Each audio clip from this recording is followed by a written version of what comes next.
తిరుమలలో భక్తుల రద్దీ కొనసాగుతుంది. అన్ని కంపార్ట్మెంట్లు నిండిపోయి బయటికి క్యూ లైన్లలో భక్తులు వేచి ఉన్నారని తిరుమల తిరుపతి దేవస్థానం తెలిపింది. ఇక ఫ్రీ దర్శనానికి దాదాపు 16 గంటలకు పైగా సమయం పడుతుంది.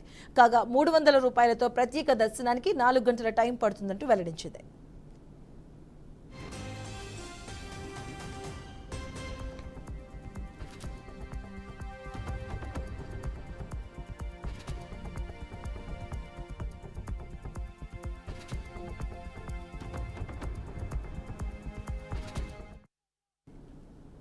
ఇక మరోవైపు టైం స్లాట్ ఎస్ఎస్టీ దర్శనం కోసం 12 కంపార్ట్మెంట్లలో భక్తులు వేచి ఉన్నారు.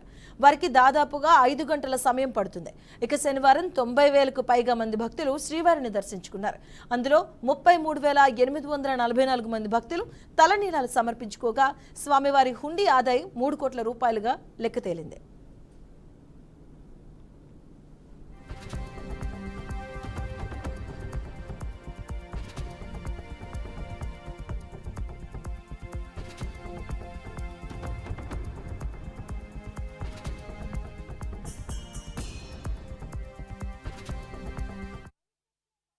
ఇక పొరుగు రాష్ట్రాలైన తమిళనాడు, కర్ణాటక, కేరళ నుంచి సైతం పెద్ద ఎత్తున భక్తులు శ్రీవారిని దర్శించుకునేందుకు పోటెత్తారు.